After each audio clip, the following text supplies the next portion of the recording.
Donc, un tout petit complément par rapport à la première diapo qui a été présentée par Baptiste, c'est que nous, notre travail de tiers veilleur, il s'est effectué aussi en collaboration avec une activité qu'on avait dans le cadre du projet européen Terrifica, qui consistait avec des partenaires de 6 pays à co-construire des connaissances, donc faire de la recherche participative dans le cadre du climat, enfin du changement climatique, donc co-construire des moyens de s'adapter au climat ou d'atténuer les effets du changement climatique. D'où voilà le logo Terrifica.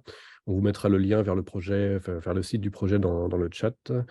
Et donc le soutien de la Commission européenne qui a rajouté aux autres soutiens, même si ça n'a soutenu qu'une partie de notre activité dans le cadre de respect. Oups, pardon. Voilà, donc je vais commencer. En fait, on s'est partagé la présentation avec Cyril avec deux axes principaux. Moi, je vais présenter ce qui a été notre intervention dans le cadre du projet Respect. Et Cyril va monter en généralité autour de la notion de tiers veilleur, qui a été notre rôle dans le projet. Ça a été un rôle un peu particulier, j'y reviendrai, mais ce rôle de tiers veilleur, en général, est confié à quelqu'un qui est extérieur au projet, ce qui n'a pas été le cas dans le cadre de Respect. Donc, je reviens très rapidement sur l'association Sciences Citoyennes, qui est une association qui vient de fêter ses 20 ans en décembre dernier. Enfin, en novembre, on a fait l'événement en décembre dernier. C'est une petite association qui a 200 adhérents à peu près, 5 salariés, dont 4 chargés de projet, on va dire, et une grosse activité sur la recherche participative, mais qui dépend aussi des financements que nous arrivons à dégager. Cette association a 5 axes d'action. Un qui tourne autour des politiques de recherche, donc comment on peut trouver des mécanismes pour que les citoyens ou les organisations de la société civile puissent infléchir les orientations de recherche. Un autre axe qui est sur la responsabilisation de la recherche et de l'expertise, ce qui nous a aussi mené à travailler sur la question des lanceurs d'alerte. Un troisième axe sur l'analyse critique des technosciences, c'est-à-dire Sciences Citoyennes n'a pas l'habitude de se positionner directement sur la géo-ingénierie, sur le nucléaire, sur les OGM, etc. Mais par contre, elle entend permettre le débat ou faciliter le débat entre chercheurs et non-chercheurs. Ce qui découle de ces trois axes, c'est un axe de mobilisation avec les organisations de la société civile. Et un cinquième axe, alors c'est ni chronologique ni par ordre d'importance, et en l'occurrence, cet axe est le plus important en termes d'activité actuellement pour nous, c'est le renforcement du tiers secteur scientifique. Alors, juste deux mots sur ce qu'on appelle, nous, le tiers secteur scientifique, une notion qu'on a mise sur la table il y a une vingtaine d'années. C'est en fait l'ensemble des organisations ou des pratiques qui vont amener des chercheurs académiques, donc des chercheurs de labo, qui ont un doctorat officiel, à travailler avec des organisations ou des personnes qui n'ont pas ce statut de chercheur académique, mais qui peuvent très bien, elles aussi, faire des activités de recherche. Alors, on va appeler ça des recherches profanes, des recherches d'usage, où il y a tout un tas, il y a une zoologie de termes sur ce type de pratique. Et l'idée, c'est à la fois de permettre le croisement des savoirs ou des représentations, mais aussi de coproduire des connaissances. Je ne m'étends pas plus, vous trouverez plus d'informations sur notre site que Cyril va mettre dans le chat. Ou elle l'a déjà mis, je ne vois pas le chat. Donc, comme je l'ai dit, dans Respect, on a eu un rôle un petit peu particulier parce qu'on a été à l'origine inclus dans le projet dès la conception de l'idée même du projet. C'est-à-dire qu'on a fait une réunion il y a pas mal de temps avant de monter le CASDA pour se dire est-ce que ça aurait un sens pour la fac et ses partenaires de s'engager dans un processus de recherche participative. Donc, nous, on leur expliquait en quoi ça pouvait consister, les limites, les difficultés, mais l'intérêt de le faire. Et on a participé à la construction du projet. Alors, pas sur le fond, parce qu'on n'y connaît rien, nous, en agroforesterie, mais sur les partenaires nécessaires, enfin, le type de partenaires nécessaires. On ne connaît pas non plus les partenaires qui ont de l'expertise sur ce sujet, mais c'était plutôt de façon conceptuelle qu'on a participé à la construction du projet. Et de fait, on a été inclus directement comme partenaire à part entière dans le projet. Le contrat qu'on avait, c'était accompagner le projet en tant que tiers veilleur. Donc, ça, c'est assez classique. Mais on avait aussi on avait montré notre objectif principal dans ce projet, qui était au-delà de l'accompagnement pratique des partenaires du projet, qui était d'approfondir la réflexion sur cette posture de tiers veilleur. C'est-à-dire que nous, cette notion, on continue de la travailler. Il y a tout un tas de questions qui se posent sur ses prérogatives, ses marges de manœuvre, ses limites. Cyril reviendra dessus tout à l'heure, justement, pour montrer le cheminement des réflexions autour de cette notion, où on en est aujourd'hui et ce qu'il nous reste aussi à travailler sur ces questions-là. Et aussi une évolution du paysage, parce que c'était une notion qui n'est pas très vieille, mais qui commence à être un peu plus disséminée qu'elle était au départ. On avait un objectif au départ dans ce projet qui était de produire un guide, un énième guide à l'usage des tire-veilleurs. Cyril reviendra dessus, on a changé un petit peu d'idée et je pense que l'idée qu'on a eue in fine est plus intéressante. L'idée, c'est que ça soit utile à la fois aux tire-veilleurs, mais aussi directement aux porteurs de projets de recherche qui voudraient travailler en autonomie, soit parce qu'ils n'ont pas réussi à identifier un tire-veilleur, soit parce qu'ils estiment qu'ils sont en capacité de le faire, mais qu'ils aimeraient bien quand même avoir des conseils. Donc, Baptiste l'a montré tout à l'heure, le consortium regroupe un certain nombre de partenaires. Moi, je les ai regroupés un peu différemment pour montrer plutôt les différences culturelles qu'on va avoir entre les partenaires. On a des organisations qui étaient regroupées au sein d'une même appellation et que moi j'ai dissociées. Et certaines sont des associations, d'autres sont des entreprises. Ce n'est pas les mêmes logiques de fonctionnement, ce n'est pas les mêmes logiques de gouvernance. On a la recherche académique. Je n'ai pas utilisé le terme recherche ailleurs, mais aussi parmi les associations, parmi les partenaires, on a d'autres partenaires qui font de la recherche d'autres façons. On a l'enseignement agricole, alors avec la bergerie qui va plutôt fabriquer les contenus pour l'enseignement agricole et le lycée Mel qui, lui, va diffuser les contenus. Et aussi au niveau institutionnel, la participation des chambres d'agriculture. Donc, on se retrouve avec 5 types d'acteurs qui, pour nous, posaient un certain nombre d'enjeux qui vont être comment on fait travailler ces acteurs ensemble dans un projet de recherche participative, sachant que tout le projet Respect n'était pas prévu pour être en recherche participative. Et compte tenu de la limite du budget CASDA, on s'était dit va falloir qu'on décide ensemble des points sur lesquels on voudra avoir cet accompagnement de tire-veilleurs. Sur quelles actions, quelles sous-actions on aura besoin d'avoir une vigilance particulière ou de mettre en place des processus particuliers. Donc, je vais rentrer assez rapidement directement dans ce qu'on a utilisé comme méthode, comme outil. Donc, je vais vous proposer un petit catalogue un peu rapide de ce qui a été mis en œuvre et je vous expliquerai ensuite pourquoi ce n'était pas l'essentiel de mon propos.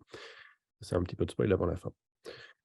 Donc, un rappel de l'action 0.2 qui était la sous-action. L'action 0, c'était la coordination du projet et on a inséré dedans l'action 0.2 qui était l'accompagnement de la co-construction des connaissances et l'animation d'un comité intermédiaire, car vous l'avez vu, il manque quand même des partenaires dans le consortium. Il n'y a pas les agriculteurs, par exemple. Donc, il n'y a pas les élus non plus. Et on a la chambre où il y a des élus, mais bref, l'idée, c'était aussi de voir dans quelle mesure le projet pouvait interagir avec son environnement, les acteurs qui constituent son écosystème. Donc, on a voulu mettre en place un comité intermédiaire qui aurait comme rôle de jouer une sorte de conseil scientifique et technique qui pourrait aller jusqu'à orienter ou permettre d'infléchir le projet dans sa globalité.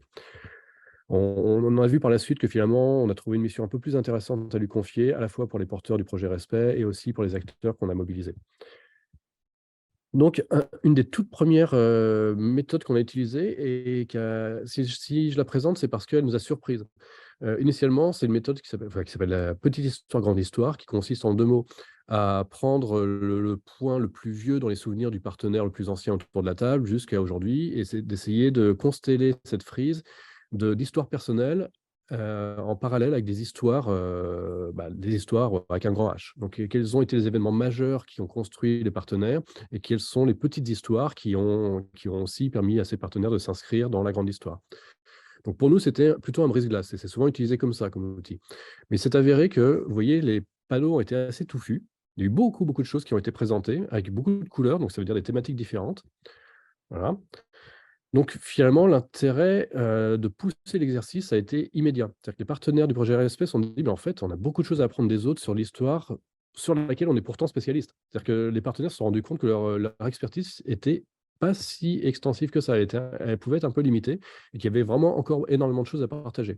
Alors, je vais vous montrer deux schémas qui sont assez atroces, enfin, à présenter comme ça sur un écran, mais qui sont le début de la réflexion justement de toutes les composantes qui ont été maturées depuis ce travail qui se faisait sur des feuilles avec des marqueurs vite faits en 15-20 minutes. Il y a eu tout un travail de maturation justement de ces connaissances qui sont autour de la haie depuis donc, les années 60 ou même avant, 1947, là on est dans une des frises, jusqu'à aujourd'hui, même jusqu'à demain, parce que l'idée c'était de faire un petit peu de prospective aussi. Donc un premier élément qui a été l'histoire des idées et des représentations sur la haie. Donc voilà, ça, on pourra vous le transmettre. Enfin, je sais pas, vous verrez que la fac qui a travaillé là-dessus, si c'est transmissible ou il y a peut-être une version 2.3.5 depuis, mais ça a été en fait prendre le temps d'affiner ce travail qui se voulait comme un brise-glace pour obtenir peut-être aller vers la publication d'un ouvrage ou en tout cas en faire un vrai travail de capitalisation de ce qui s'est passé et de réflexion sur les prospectives, enfin de réflexion prospective sur ce qui pouvait advenir. Il n'y avait pas de place sur une frise, donc il a fallu en faire 2. La deuxième, c'est sur les dynamiques d'évolution des haies et les facteurs d'explication, donc à nouveau des acteurs, des temporalités, des objets qui ont été rassemblés sur ces différentes frises. Donc là, c'est ce qui était intéressant, c'est qu'on n'est pas venu en se disant: «Voilà, la frise chronologique, c'est un brise-glace et ça sera un brise-glace parce que ça a toujours été un brise-glace et ça ne doit être qu'un brise-glace». On s'est dit: «Si on a des outils, il faut être capable de les tordre en fonction des besoins ou des moteurs que vont nous, proposer les partenaires». Et en l'occurrence, ce brise-glace est devenu une étincelle pour lancer un projet qui verra peut-être le jour. Pour l'instant, il est encore un peu sur l'étagère, mais il a pas mal avancé. Hem Un autre outil qu'on utilise souvent quand on a des projets en recherche participative, de façon un peu réflexe, c'est l'atelier scénario. Parce qu'il a l'intérêt quand des porteurs de projets sont pas encore tout à fait mûrs sur les dimensions du projet qu'ils vont porter ensemble, de les aider à se projeter sur une vision à long terme pour ensuite, mieux se connaître et enfin réussir, à travers, ce qu'on va appeler des scénarios pragmatiques, être en capacité de développer un plan d'action, en tout cas les premières étapes d'un plan d'action. Donc l'idée, c'est de préciser un projet concret. Bon, je ne vais pas vous lire mes slides, mais et l'idée, c'est à la fois de pouvoir se mettre en surplomb, du projet sur lequel on va travailler ou sur lequel, on démarre d'une page blanche. Là, en l'occurrence, c'était pas une page blanche, qui avait un projet qui avait été déposé et financé, mais qui avait été quand même, comme tout projet, un projet qu'on soumet à un appel d'offres. C'est souvent fait rapidement, tout le monde n'a pas eu le temps finalement de voir toutes les finalités du projet ou de voir les enjeux ou la responsabilité qui va être partagée. Donc c'est prendre le temps, du recul et d'affiner des points qui pourraient poser question. Donc d'où l'idée d'avoir 4 phases. Une phase qu'on appelle scénario utopique où vraiment on se projette sur du très long terme. Là, en l'occurrence, vous verrez la question elle est posée de façon très large. Ensuite, à partir des différents travaux qui sont faits par des groupes de pairs, on essaie de recueillir les points de focalisation sur lesquels se sont portés les travaux de cette phase. La suite de ça, on va en sélectionner un certain nombre sur lesquels il va y avoir un travail très pragmatique, qui va mener à un certain nombre d'actions à mettre en œuvre et ensuite, la dernière phase consiste à répartir ces actions et à les mettre dans un agenda. En l'occurrence, je zappe la première phase, parce que je ne vais pas vous montrer les différentes présentations, mais ce qui est intéressant, c'est de voir autour de quoi se sont concentrées les discussions de cette première phase utopique. Donc on a beau être dans l'utopique, finalement, on retombe assez vite sur des choses assez concrètes qui vont être, des questions d'aménagement, de gouvernance, de connaissance. Quelles sont les fonctions, les usages, les besoins, la culture, l'éducation? Donc des choses quand même malgré tout très pratico-pratiques, même si on se dit: «Quelle place pour l'AR en 2050?» On arrive à tomber sur des objets qui sont assez familiers finalement. Alors je vous ai dit, il y avait 4 groupes. Je suis allé un petit peu vite sur la notion de groupe de pairs, mais l'idée quand on veut développer ces visions à long terme, c'est qu'on rassemble des personnes par affinité. C'est-à-dire qu'on va mettre les chercheurs ensemble, on va mettre les institutionnels ensemble, les conseillers techniques ensemble et les professionnels du monde agricole ensemble, parce qu'on estime qu'en ayant des langages communs, ça va faciliter l'obtention enfin le développement en tout cas, ça va casser des barrières qui pourraient se mettre en place si on faisait se confronter directement des personnes qui n'ont pas les mêmes, façons de communiquer ou le même bagage culturel ou les mêmes objectifs, de façon générale. Ça ne veut pas dire que tous les chercheurs ont les mêmes objectifs, ni tous les agriculteurs, mais ça permet de gagner du temps et ça permet de gagner en fluidité dans la communication qui va avoir lieu entre les différents partenaires. Donc vous voyez qu'il y a des petits points qui sont sur ce poster. C'est qu'à la suite de cette liste sur laquelle on s'accorde, sur laquelle qu'on a construite en fait avec les partenaires, on leur demande de voter sur les thèmes à propos desquels ils aimeraient travailler plus concrètement. Donc au final, il y a des thèmes qui ont été choisis, réglementation et politique publique, mais qui n'ont pas été désignés comme prioritaires, donc qui ont été abandonnés. Au final, sur l'ensemble de ces combien? 9 thèmes, il y en a 4 qui ont été choisis. Enfin, on en a choisi 4 parce qu'on avait 4 groupes à constituer, et qui ont été déterminés par le vote des participants. Alors là, je vais passer un peu vite, mais on mettra nos slides à disposition. Juste pour dire que ce qui était intéressant dans cet atelier scénario, c'était un peu l'objectif, c'était de mettre un peu en danger le projet, se dire: «Est-ce qu'on a fait les bons choix en termes de trajectoire pour le projet? Et est-ce qu'il n'y a pas des réorientations à opérer, très, très vite finalement?» parce qu'on était vraiment au tout début du projet. Et le fait est que, la réponse était non, finalement, la trajectoire est plutôt bonne, enfin, était plutôt bien pensée. Parce que ce qui manque par rapport enfin, ce qui a été proposé comme travaux, finalement, la plupart étaient déjà contenus dans le projet. Alors, dans certains cas, il y avait quand même besoin d'approfondir certaines dimensions. Par exemple, sur la quantification de certains services environnementaux. Excusez-moi. Il manquait probablement l'aspect territorial. On avait quelques territoires, envisagés pour le projet Respect, mais ce n'était pas une étude assez globale sur l'aspect territorial. De la même façon, le travail était pressenti au niveau de l'exploitation agricole. Et de l'atelier scénario est venue l'idée aussi d'avoir une réflexion à l'échelle du territoire agricole, ce qui pose des questions différentes, et qui n'était pas prévu dans le projet Respect. Donc là, on l'a quand même exclu, c'est-à-dire que ça n'a pas été intégré dans le projet Respect, mais ça a été intégré comme un travail potentiel sur lequel éventuellement trouver des financements, mettre en place un collectif pour avancer. Donc on a eu un certain nombre de vraiment de points de focalisation en termes de plan d'action qui correspondaient tout à fait avec ce qui était prévu, mais avec certaines précautions, points de vigilance ou des points à approfondir. Et d'autre part, 2 grands champs de réflexion qui étaient complètement à construire. Et comme l'idée de l'atelier scénario, c'est aussi d'insérer, le projet dans son environnement, que ce soit son environnement spatial, territorial, mais aussi, la galaxie d'acteurs qui sont concernés par les productions qui sera opérées à travers ce projet, mais également dans son environnement temporel. Qu'est-ce qui s'est passé avant? Qu'est-ce qu'on espère ensuite? Réfléchir à des projets qui pourraient résulter ou être faits en parallèle de Respect avait du sens. Donc c'est aussi pour ça qu'on s'est autorisé à aller explorer au-delà du simple cadre de Respect, puisqu'il y avait quand même une vision prospective qui ne consistait pas juste à dire: «Oui, c'est très bien ce que vous allez faire, merci». Les gens ne sont pas venus pour ça, en gros. Hem Dans un deuxième temps, et c'est un peu ça, c'est pareil, c'est un peu quelque chose qu'on fait systématiquement en tant que surveilleur, c'est qu'on va sonder les participants du projet. Voir, est-ce qu'ils se retrouvent dans ce qui a été écrit, finalement, qui a été écrit souvent assez vite avec une deadline qui fait que là, pour vous dire, hein, le projet, on l'a déposé, il devait être déposé avant minuit, on a dû le déposer à 23h59. Donc il y a eu forcément, à un moment, une accélération qui a fait que tout le monde n'a pas pu suivre. Donc est-ce que finalement la version finale correspond à ce que tout le monde en attendait? Est-ce que tout le monde a la même compréhension finalement de ce qui a été écrit? Est-ce que l'implication de chaque partenaire, dans le projet a été clarifiée et correspond exactement à ce qui est souhaité, et cetera? Et sinon, qu'est-ce qu'on fait? Donc du coup, on a proposé des entretiens individuels avec l'ensemble des partenaires pour effectuer un premier diagnostic par rapport à leur positionnement, par rapport au projet, par rapport aux autres acteurs, par rapport à leurs propres responsabilités et la connexion entre ce qu'ils ont à développer et ce dont ils auraient besoin, provenant des actions des autres. Soit en amont, soit en aval. C'est-à-dire qu'eux sont attendus par certaines actions et eux attendent la production de certaines autres actions. Donc est-ce que tout ça est clarifié? Est-ce que tout ça est bien identifié? Est-ce qu'ils savent à qui s'adresser et comment? Notamment quand, voilà, on est de statut différent, quand on est chercheur et pas chercheur. C'est un des points, mais c'est pas le seul. Et à partir de ça, l'idée, c'est d'une part, de réfléchir, enfin, de faire un retour de ces entretiens, de partager un diagnostic. Est-ce que le diagnostic individuel, enfin, l'ensemble des diagnostics individuels peut conduire à faire un diagnostic collectif? Est-ce que de ce fait, on arrive à mettre en place un certain nombre de modalités d'intervention pour, modifier la trajectoire ou mettre en place des points de vigilance à surveiller tout au long de l'action? Donc voilà, on a pris un temps pour, d'une part, faire ces entretiens individuels. Donc vous verrez sur la partie droite, vraiment le résumé de la grille d'entretien. Je ne vais pas rentrer dans les détails parce que ça aurait fait une diapo vraiment indigeste, mais vous montrer les grands champs d'exploration qu'on a eu pendant ces entretiens. Et on a aussi questionné, notre place parce que finalement avoir un tiers veilleur, c'est pas anodin.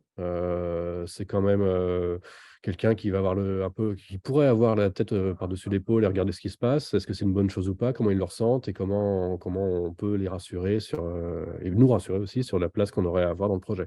Donc notre place aussi était en questionnement. Donc cette première phase d'entretien, il y a à gauche, vous voyez une série de mots-clés qui sont, enfin, ce qui est revenu le plus souvent. Donc en fonction de la taille, vous voyez un peu l'importance que ça avait dans les propos qu'on a recueillis. Et à droite, les différents aspects qui ont été abordés par les différents partenaires, notamment autour des objectifs du projet, des acteurs destinataires, parce que finalement, c'était pas mentionné dans le projet. Il y avait, on parlait des agriculteurs, mais c'était pas, enfin, il y avait des trous dans la raquette à ce niveau-là.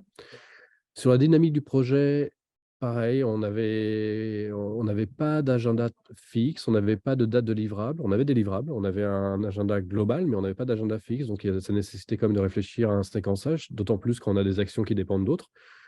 Ensuite, plus en termes de comment réussir cette collaboration, cette co-construction des connaissances, donc ça nécessitait quand même certaines postures et certaines clarifications. Heu, Quel vocabulaire veut dire quoi? Enfin, quel mot, enfin, en plus clair.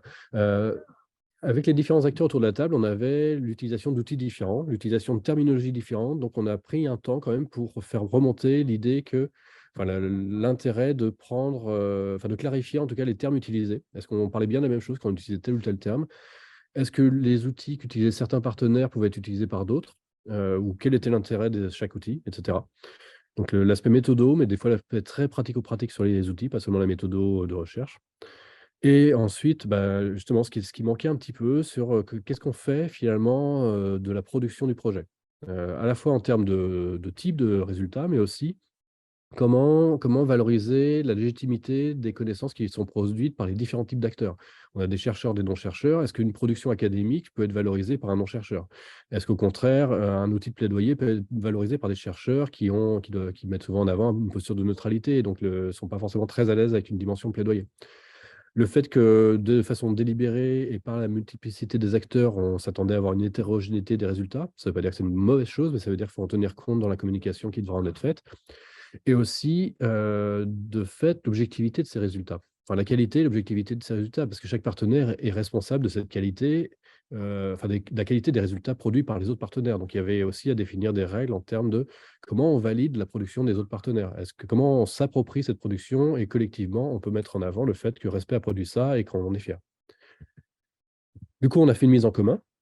Donc et on a proposé 3 pistes de réflexion principales à la suite de ça. S'assurer que les partenaires se comprennent. Donc du coup, toutes les méthodes, tous les outils qui ont été proposés, les mettre sur la table, mais pas seulement les méthodes, vraiment les termes utilisés. C'est-à-dire que ne serait-ce que le terme méthode, qu'est-ce que ça veut dire pour un chercheur? Qu'est-ce que ça veut dire pour un technicien? Ensuite, quand on parle de méthode et d'outils, du coup, réfléchir sur les choix méthodologiques et quels outils utiliser.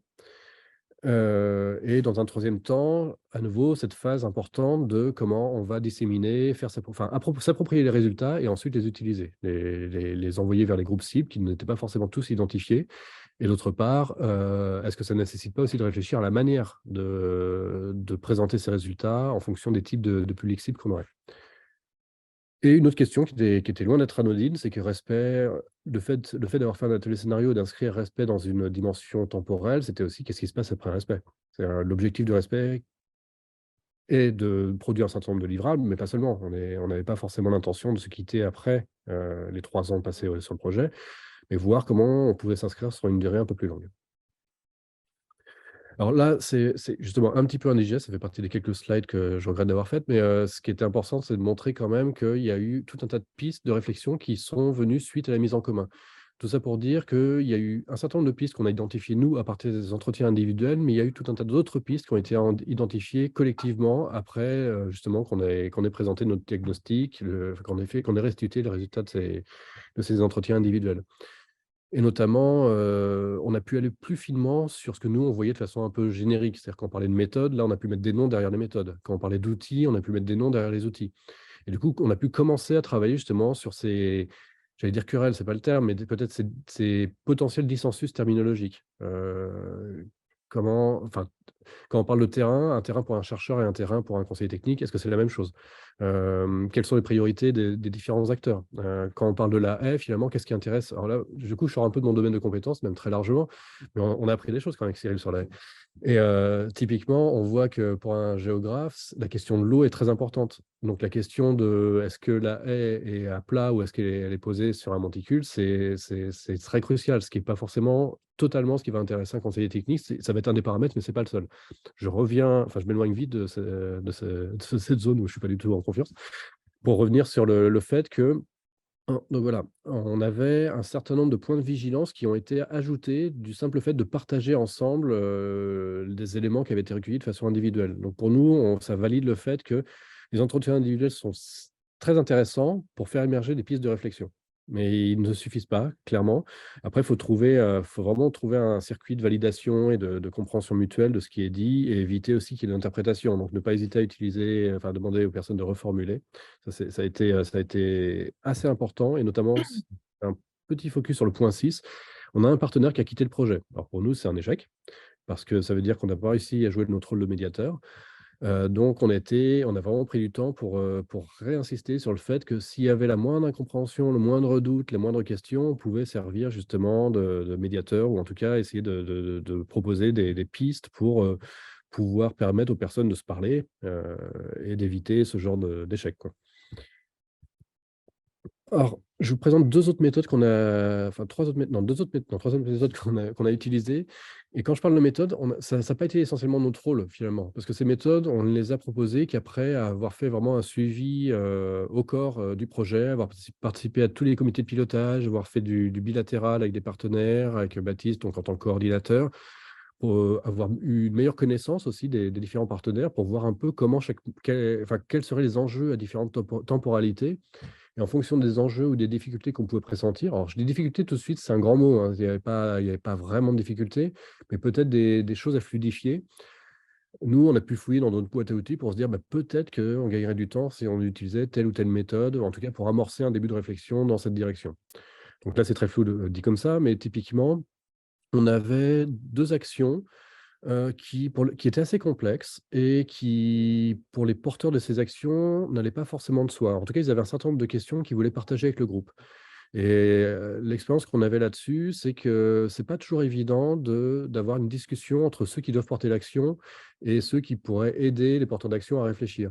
Et une méthode qu'on a utilisée qui marche assez bien, c'est de rendre étanches finalement les discussions. C'est un peu bizarre dit comme ça, mais de trouver des séquences, enfin des moments très étanches, d'échange. C'est-à-dire, dans un premier temps, on demande au porteur de l'action de présenter son sujet sans être interrompu, et de façon très, très courte.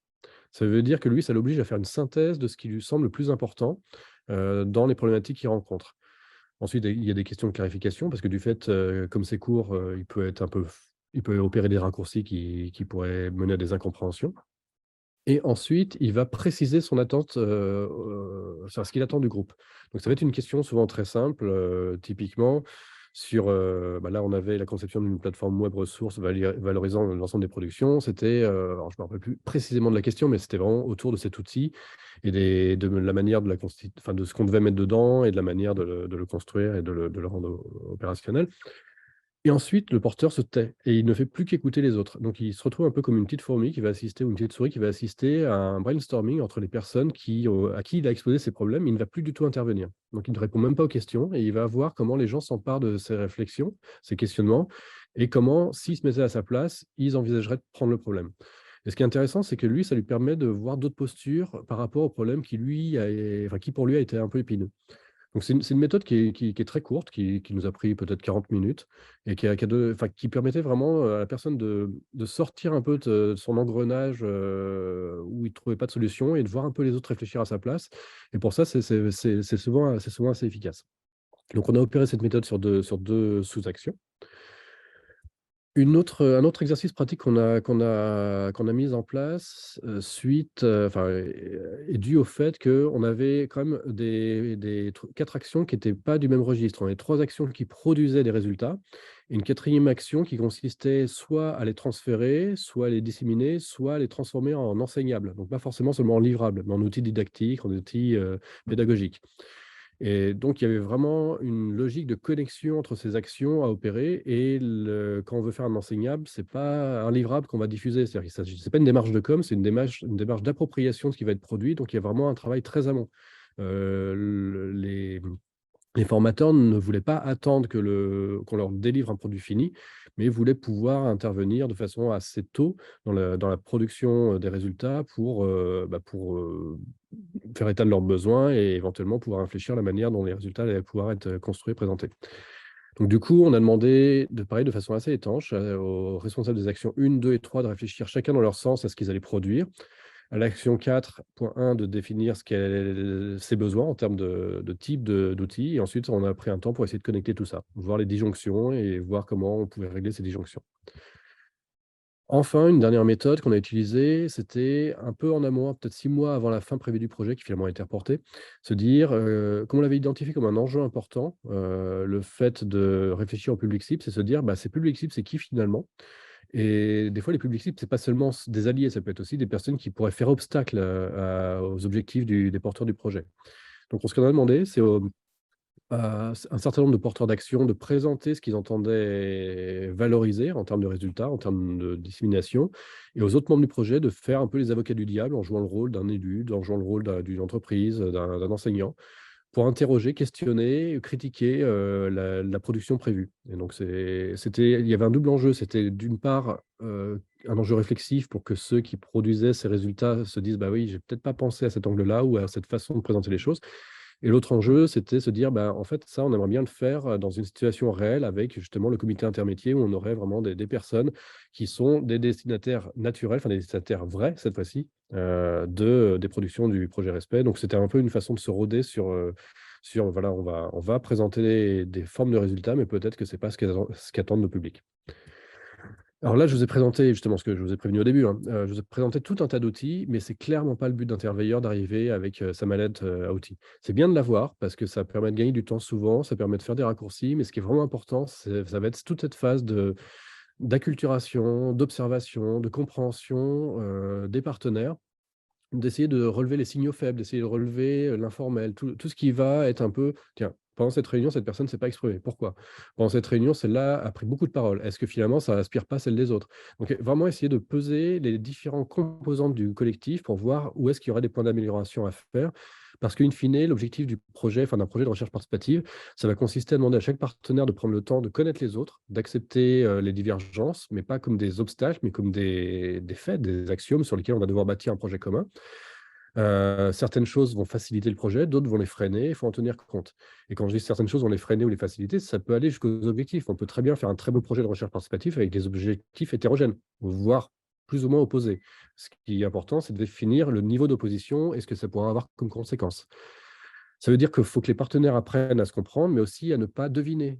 S'il y a un problème de langage commun, il ne faut pas chercher à interpréter ce que va dire l'autre, mais ne pas hésiter à dire: «Bon, bah, tu utilises ce terme, mais en fait, tu entends quoi derrière ce terme? Est-ce que c'est bien ça?» Pour être sûr de ne pas faire d'interprétation et du coup, d'avoir un faux logiciel et de partir sur des idées fausses.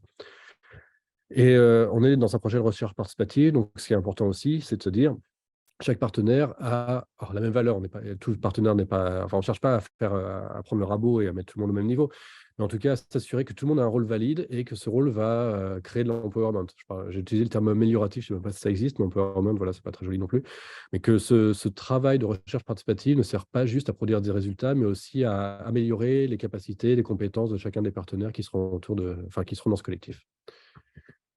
Voilà, je vous remercie et j'ai été long et je vais passer la parole à Cyril qui va devoir ramer pour pas pour vous laisser du temps pour discuter.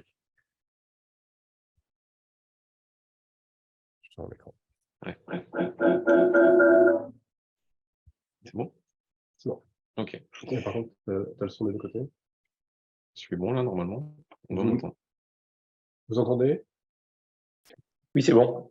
OK, super. Bon, je vais partager aussi.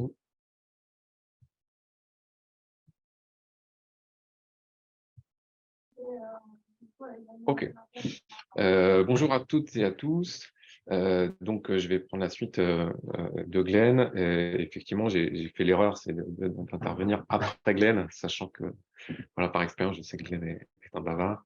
Je vais essayer donc voilà, de limiter un peu, mon intervention pour laisser un espace aussi d'échange avec les participantes et participants aujourd'hui du webinaire. Et on est effectivement assez surpris du nombre de personnes qui participent à ce webinaire. Et donc, on est assez content que vous ayez pu prendre du temps pour suivre ce webinaire. Moi, je vais présenter en fait, donc je vais le faire rapidement, ma présentation en quatre étapes, 4 parties. Effectivement, je vais prendre un peu de distance par rapport au projet Respect pour revenir sur des éléments de la définition de la recherche participative selon Sciences Citoyennes, selon l'association Sciences Citoyennes. Je vais revenir sur les origines du dispositif Tiers-Veilleur d'accompagnement à la recherche participative et je vais également la mettre en contexte sociopolitique, puisqu'effectivement, depuis qu'on a commencé à expérimenter ce dispositif, il s'est passé quand même pas mal de choses en très très peu de temps, en fait, qui ont mis un peu la lumière sur ce dispositif Tiers-Veilleur, et on en est assez étonné. Et puis, je reviendrai en fait à la fin de ma présentation sur le guide, et donc sur le projet Respect, et sur le guide que l'action 0.2 doit amener à produire dans le cadre du projet. Donc la première chose, et je vais en tout cas essayer d'aller assez vite sur tout ça, et puis on pourra y revenir lors des questions si vous souhaitez qu'on approfondisse certains éléments, mais du coup je vais passer assez vite pour resituer effectivement la démarche de Sciences Citoyennes sur les travaux qu'elle mène en matière de recherche participative, situer, comme beaucoup de gens le font et le constatent aujourd'hui, donc un brouillage terminologique autour des différentes pratiques de collaboration entre des chercheurs académiques et des acteurs de la société civile. Nous, on acte davantage le fait que la recherche participative doit se mener avec, d'un côté, les acteurs de la recherche participative de la recherche scientifique et aussi des membres de la société civile non marchande. On a évoqué tout à l'heure, Glenn a évoqué le terme de tiers-secteur scientifique. Je passe assez vite là-dessus, mais en tout cas, un besoin de toute façon de savoir de quoi on parle en fait. Aujourd'hui, les termes utilisés sont très flous et on parle assez facilement de recherche participative sans jamais que nos interlocuteurs puissent identifier vraiment de quelle pratique de collaboration on parle. Et il est donc important, pour éviter aussi des manipulations dans certains discours institutionnels et politiques, de bien replacer et de questionner quelles pratiques sont cachées derrière le terme utilisé. Donc voilà, il y a différents travaux qui ont montré le brouillage terminologique autour de ces différentes notions. J'en cite quelques-unes, mais voilà, il y en a énormément aujourd'hui. Et donc nous, Sciences citoyennes, on parle de recherche participative et on ancre théoriquement la notion de recherche participative dans des travaux du sociologue des sciences Michel Calon, notamment un article qu'il a publié dans les Annales des mines en 1998, où il évoque 3 modèles de démocratie technique. Et donc là, il y a un lien qu'on fait, nous, à Sciences citoyennes, entre la question de la production des savoirs, notamment dans la recherche participative, et le fonctionnement démocratique de notre société et le pouvoir des citoyens, en fait, dans notre société démocratique. C'est aussi pour ça qu'on on ancre la notion de recherche participative chez nous dans cette littérature scientifique où on voit un lien, on explicite un lien entre la production des savoirs et le fonctionnement démocratique de notre société.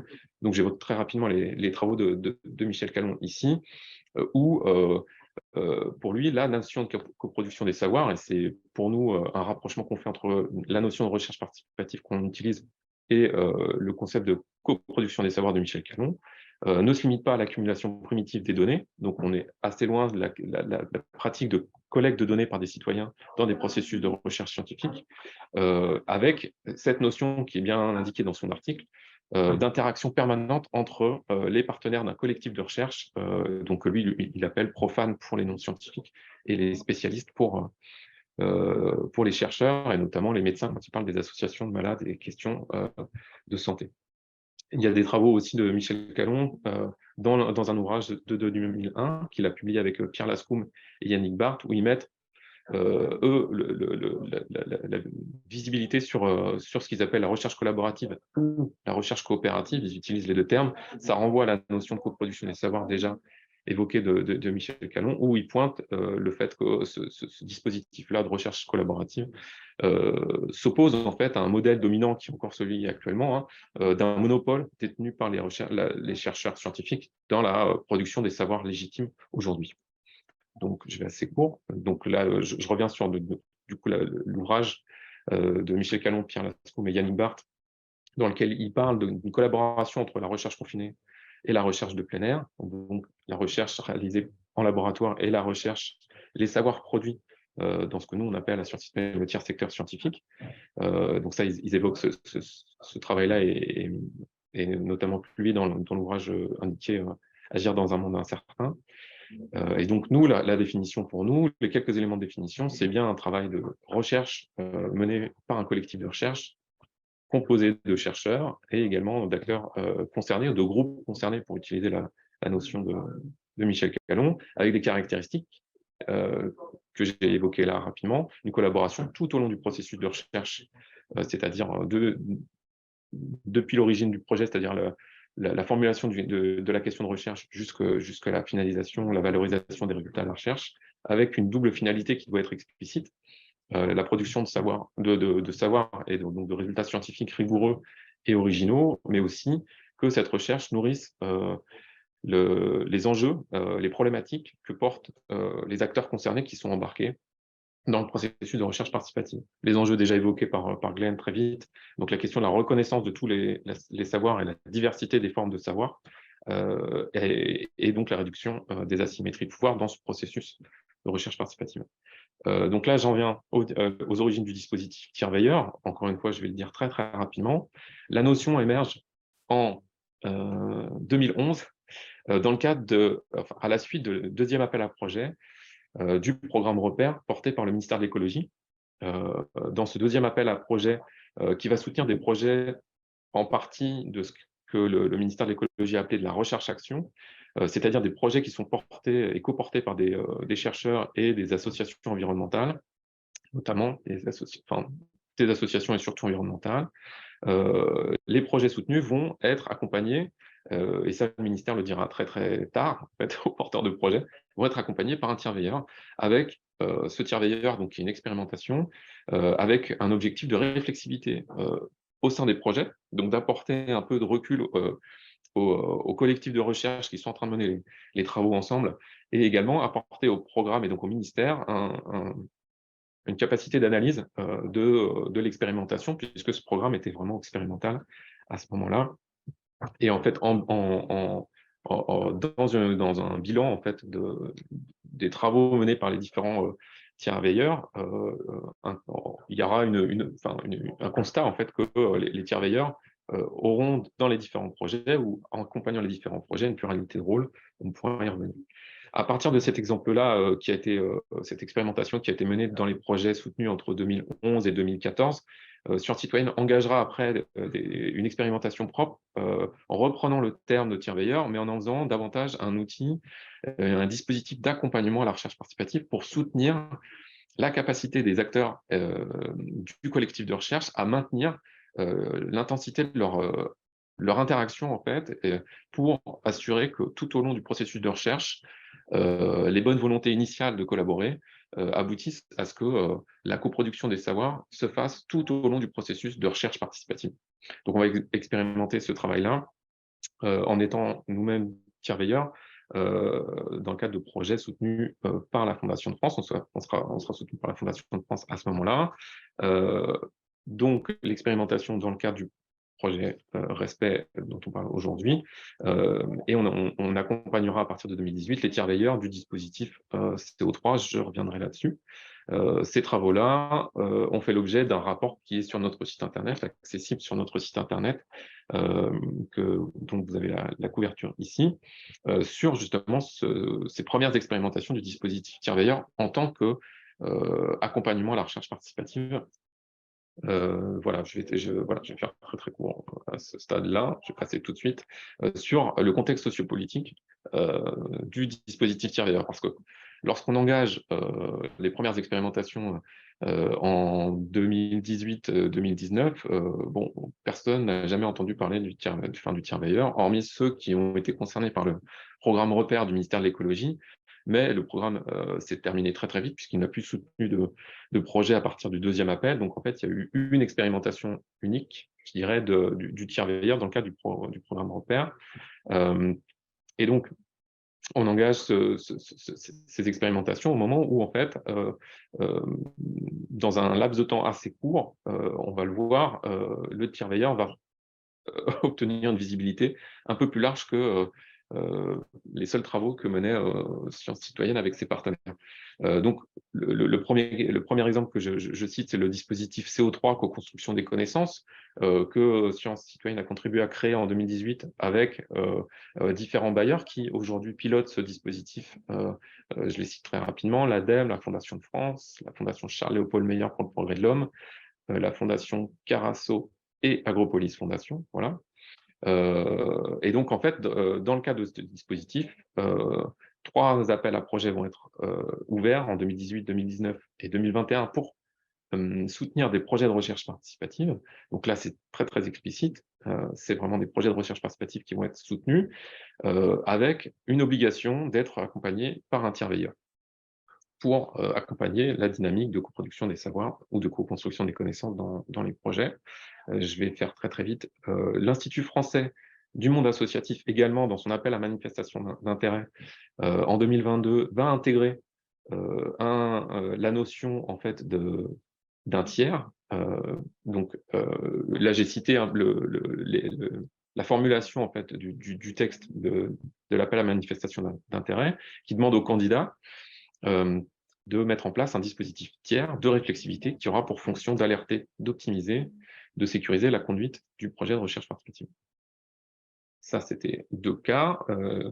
On a également un autre exemple qui a été initié à partir de 2021 au niveau de la région Bretagne. Le Conseil régional de Bretagne a lancé un appel à projet de recherche participative aussi, un appel à projet qui s'appelle Recherche et Société, dans lequel a été intégré, et là de façon facultative, la possibilité pour les porteurs de projets, les partenaires des collectifs de recherche qui déposaient des projets dans le cadre de cet appel, d'être accompagnés par un tiers-veilleur. Donc la notion réapparaît aussi dans ce cadre-là, et aussi renforcée dans le deuxième appel à projet de la région Bretagne qui a été lancé en 2022, puisque la région précisera aussi les moyens financiers qu'elle peut dégager pour les porteurs de projets qui souhaiteraient mettre en place ce dispositif tiers-veilleur. Ça n'était pas le cas dans le premier appel à projet. Dans le deuxième, il y aura une enveloppe financière spécifique pour les projets qui souhaitent être accompagnés par un tiers-veilleur. Je fais très vite, et donc c'est aussi un dispositif dans lequel est impliqué Sciences Citoyennes, puisque depuis mars 2022, on accompagne le Conseil régional de Bretagne dans la mise en œuvre de son appel à projet, notamment dans l'animation des communautés, des tiers-veilleurs et des porteurs de projets. Je fais très court. Et enfin, peut-être que pour beaucoup d'entre vous, vous avez fait cette expérience-là, d'essayer de répondre à l'appel à projet de l'ANR, de l'Agence nationale de la recherche, qui a été ouvert en juillet 2022, donc un appel à projet de recherche participative, dans lequel est apparu, à notre grande surprise, puisque l'ANR à ce moment-là, et encore aujourd'hui, refusait d'échanger avec Sciences Citoyennes en matière de recherche participative. Donc notre grande surprise de voir apparaître le terme tiers-veilleur et le dispositif tiers-veilleur comme une obligation, donc comme le dispositif CO3, une obligation pour tous les porteurs de projets qui souhaitaient déposer des projets dans le cadre de l'appel à projet, d'identifier en fait un tiers-veilleur qui accompagne avec pour mission donc d'apporter de la réflexivité et également, et d'accompagner donc la coproduction des savoirs dans le cadre des projets du coup soutenus par l'agence. Donc ça, c'était un contexte qui était pour nous nécessaire aussi pour comprendre dans quel cadre le guide que Sciences Citoyennes est en train de produire dans le cadre du projet Respect va être accueilli en fait. Voilà. Donc il y a aussi une résonance qu'on n'identifiait pas initialement au début du projet, mais qui a pris un peu d'ampleur en fait aujourd'hui avec ce contexte très particulier qui peut être très éphémère. Hein. Enfin, on reste lucide en fait sur ces évolutions-là qui peuvent être temporaires, mais néanmoins aujourd'hui on a un contexte qui met en visibilité et qui permet dans différents espaces d'expérimenter, parce qu'on est encore dans une phase d'expérimentation, on a tout à découvrir encore sur ce dispositif de tiers-veilleur. Donc le guide que Sciences Citoyennes est en train de produire, donc on est en cours, et je vais vous en donner je vais vous dire quelques mots dessus. Donc dans la sous-action 0.2 qu'a évoqué Glenn donc tout à l'heure, il y avait donc un indicateur qui était, donc je ne vois plus mon écran, voilà, je le vois mieux maintenant, donc de produire un guide pour l'activité de tiers-veilleur qui comprennent les éléments d'autodiagnostic des acteurs concernés. Et donc, l'idée pour nous, c'était de construire ce guide avec les partenaires du projet Respect. Donc, en fait, on a proposé, dans le cadre du séminaire terrain qu'on a organisé en mai 2022 et qui rassemblait tous les partenaires du projet Respect, donc du 10 au 12 mai 2022, donc on était en Mayenne, pour ce séminaire. Et dans ce cadre-là, on a demandé à Baptiste, et il l'a fait bien sûr avec plaisir, il nous a laissé la possibilité d'avoir du temps, et ça c'est important, à consacrer lors de ce séminaire terrain pour nous, pour notre fonction de tiers-veilleur, et pour qu'on puisse apporter en tout cas pour qu'on puisse nourrir le projet avec cette dimension d'accompagnement. Et donc, on a eu du temps dégagé pour organiser un atelier dans le cadre de ce séminaire terrain. Et donc, on a apporté aux partenaires, pour nourrir la discussion, une première proposition de la manière dont on voulait présenter le guide qu'on allait produire à la fin du projet. Et donc, on a proposé en fait de séquencer de manière chronologique le projet avec 3 grandes phases: l'avant-projet, le projet, le post-projet, on l'appelait comme ça à ce moment-là. Et donc cette proposition de séquençage, donc on l'a discuté avec les différents partenaires et à qui on a demandé différents retours sur la manière dont ils avaient vécu le projet, notamment sur ces 3 grandes phases, et donc comment ils s'étaient organisés, comment il aurait pu s'organiser, le projet, les questions à se poser et les écueils à éviter. Pardon. Donc là, en fait, on est parti sur les 3 grandes phases évoquées là sur la diapositive précédente. On est parti avec une proposition de 15 enjeux particuliers. Donc, je n'ai pas repris la liste des 15 enjeux, mais là, je vous en ai cité quelques-uns sur les 3 grandes phases, et même la deuxième phase là apparaît divisée également avec différents enjeux identifiés liés à la dynamique du collectif de recherche, mais aussi des enjeux qui étaient liés à la mise en œuvre du projet. Et donc, on a proposé cette liste de 15 enjeux. Donc là, j'en ai donné quelques exemples qui pouvaient toucher l'avant-projet, comme la définition du problème à traiter. Et donc, la question du problème à traiter va aussi avec la question de la thématique à traiter. Peut-être que ça, c'est un des partenaires qui nous a fait ce retour-là. C'est aussi de dire que peut-être qu'il faut aussi identifier différentes phases à ce moment-là. Peut-être qu'avant d'évoquer la question du problème, il y a aussi la définition de la thématique qui peut être aussi source d'échanges entre les différents partenaires en fonction du stade auquel on commence en fait la collaboration. Donc, ça pose un certain nombre de questions à chaque fois, mais on avait proposé ces différents enjeux-là: la sélection des partenaires, la définition des objectifs du projet, lorsque le projet s'engage dans la dynamique propre du projet, la clarification de la gouvernance, des modes d'interaction, les enjeux de compréhension mutuelle, la clarification des méthodologies, etc., etc. Donc, on avait identifié 15 enjeux particuliers qui étaient en fait une proposition pour faire rebondir les partenaires. Et l'enjeu, c'était vraiment d'engager une discussion en atelier en plénière, donc avec l'ensemble des partenaires du projet.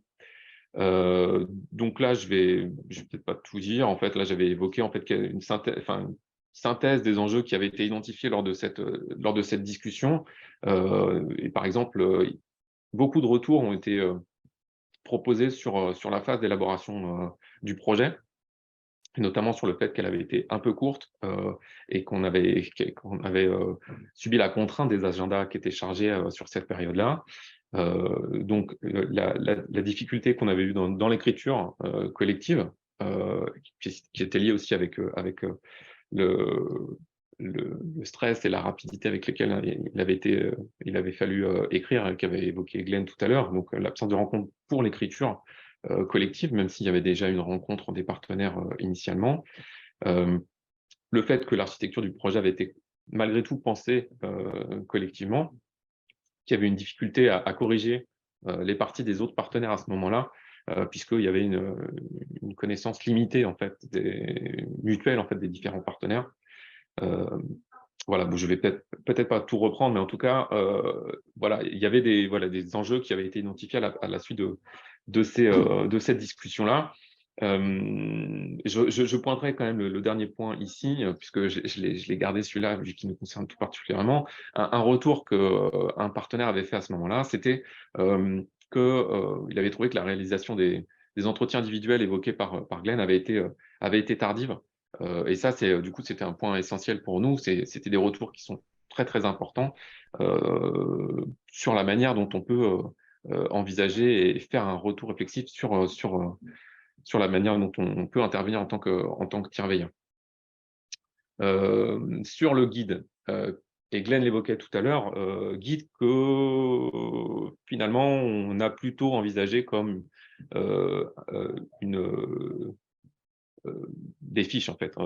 Voilà, on s'est posé la question, et donc au départ on était parti avec les 15 enjeux envisagés. On s'était dit que peut-être ce serait ça les fiches, et finalement dans la discussion on a vu que d'autres enjeux apparaissaient et qu'on pouvait aussi regrouper certains enjeux, et donc on est parti sur la conception qu'on appelle toujours un guide, mais en tout cas sur l'enjeu de plutôt structurer autour de 6 fiches qui pour l'instant sont encore qui sont encore à un stade provisoire, puisque on n'a pas encore totalement validé avec les différents partenaires du projet, le résultat final en fait, de ce travail-là. Mais en tout cas, là, aujourd'hui, le stade actuel du travail, c'est celui-là, c'est les 6 fiches qu'on a identifiées sur lesquelles on est en train de travailler. Et donc, on a gardé la dimension chronologique en fait, du projet pour permettre de mettre en lumière en fait, 6 étapes, 6 enjeux assez particuliers.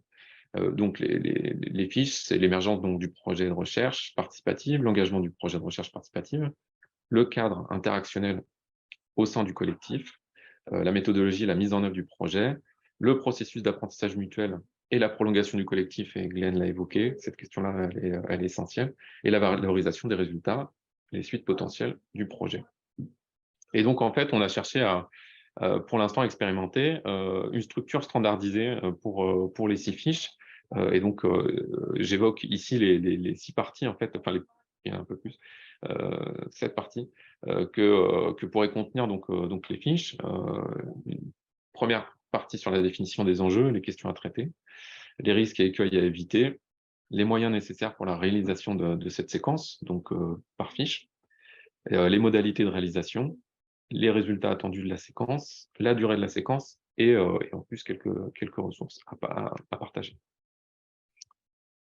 Donc là, je vous présente juste parce que le travail est en cours, où en est à quel stade en est pour l'instant la fiche numéro 1 qui n'a pas encore été totalement validée par le collectif. Donc c'est encore un travail en cours, mais en tout cas, on souhaitait au moins partager la réflexion interne au collectif du projet Respect et présenter donc la structuration de la fiche numéro 1 sur l'émergence du projet de recherche participative avec les sous-enjeux derrière qu'on a, enfin en dessous, qu'on a identifiés sur lesquels on souhaitait poser un peu le regard, porter l'attention en fait, parce qu'on a choisi aussi de donner un format assez court aux fiches. Pour l'instant, on est sur un format de 4 pages, peut-être 6 en fonction des fiches. On se laisse la liberté de pas avoir forcément un format uniforme en fonction plutôt de la pertinence, voilà, de garder un format A4 ou 6 fiches, mais 6 pages, mais pour l'instant, là, on envisage peut-être un format assez court donc pour toutes les fiches. Et donc, pour la fiche numéro 1 sur l'émergence, de mettre l'accent en fait, sur la définition du problème, l'identification des partenaires, l'état des connaissances, qui est important dans les risques, ne pas négliger le temps et son usage, impliquer les partenaires dans la phase d'écriture du projet, bien identifier les partenaires responsables des actions, et ça c'est un retour qu'on a eu aussi au moment de la discussion avec l'ensemble des partenaires, c'est que on a fait aussi un peu le bilan du montage du projet. On s'est aussi est apparu le fait que sur certaines actions, les responsables n'étaient pas identifiés très clairement, ce qui a pu poser problème au démarrage de certaines actions. Ne pas oublier donc d'identifier le guichet financier potentiel. On évoque aussi les différents exemples de dispositifs existants qui permettent d'appuyer en fait le travail d'émergence du projet. Et donc, il y en a un certain nombre aujourd'hui qui apparaissent dans le paysage en fait de la recherche participative. On a évoqué tout à l'heure, enfin, j'ai évoqué rapidement le dispositif CO3 qui soutient des projets en émergence, le dispositif CO3, co-construction des connaissances, mais il y a aussi un dispositif très récent de l'INSERM, créé en 2022, qu'ils ont appelé amorçage, pour pouvoir soutenir des équipes de recherche et des acteurs de la société civile à travailler dans un processus de recherche participative et de les soutenir dans cette phase d'émergence aussi. Pour les modalités de réalisation, assurer un maximum d'échanges entre les membres du collectif, établir un panorama des expériences et expertises de chaque partenaire sur le sujet traité. Ça, c'est également quelque chose qui est apparu lors de cette discussion. Donc, un partenaire du projet a fait ce constat-là en disant « mais c'est dommage, on a peut-être pris un peu de retard sur certaines actions parce que on avait cette connaissance limitée qu'on avait des autres partenaires ne nous a pas amené à identifier assez rapidement, en fait, dans le lancement du projet, les collaborations qu'on aurait pu engager avec d'autres partenaires parce qu'on n'avait pas identifié les expertises de chaque partenaire et de quelle manière on pouvait faire articuler, en fait, ces expertises dans le projet. Donc la question d'établir un panorama, enfin, ce panorama est apparu dans le cadre de cette discussion-là lors du séminaire de mai 2022. Et pour les résultats attendus, donc définir les contours du projet de recherche participative, identifier les opportunités financières, la question de la durée de la séquence, on a surtout pointé qu'il y avait quand même une tension entre la volonté de maintenir l'investissement des partenaires, parce qu'à ce stade-là, peut-être que les moyens sont très limités et les agendas chargés, donc pour pouvoir assurer un investissement assez équilibré de tous les partenaires, dans la phase d'émergence, enfin de montage du projet, il faut aussi faire en sorte que cette phase-là ne soit pas trop longue. Et en même temps, il y a un temps qui est nécessaire malgré tout pour assurer l'interconnaissance, établir la confiance entre les différents partenaires, construire un langage commun, etc., etc., et construire le collectif de recherche. Voilà pour la fiche. Et donc, je conclurai donc sur les questionnements. Je l'évoquais tout à l'heure, c'est vraiment encore un dispositif qui est totalement en expérimentation, même si on voit que le dispositif tiers-veilleur d'accompagnement à la recherche participative se diffuse aujourd'hui, au moins temporairement, mais en tout cas, on voit bien qu'il se diffuse petit à petit. Il faut avoir l'humilité aussi de dire qu'on on a plus de questionnements que de certitudes. On est aujourd'hui à un stade d'expérimentation encore total. Donc, on a énormément de questions qui restent à soulever et on a tout intérêt à multiplier les espaces où on puisse se poser ces questions-là et nourrir en fait la réflexion sur différents enjeux autour du dispositif tiers-veilleur. Et donc là, j'ai évoqué quelques questions qu'on peut se poser, la question de l'outillage méthodologique du tiers-veilleur, les moyens d'intervention, le statut du tiers-veilleur, les missions assignées au tiers-veilleur, ce que ne doit pas être le tiers-veilleur, les rapports du tiers-veilleur entre le collectif de recherche et le financeur, l'animation d'une communauté des tiers-veilleurs, ou encore la question qui reste aujourd'hui totalement ouverte, c'est de savoir si, pour les projets de recherche participative, il est toujours nécessaire d'avoir un tiers-veilleur. Et voilà, je vous remercie et n'hésitez pas, voilà, j'ai posé les contacts là, donc n'hésitez pas à nous écrire, Cyril et Glenn, pour toute question, pour tout échange après le webinaire. Merci beaucoup.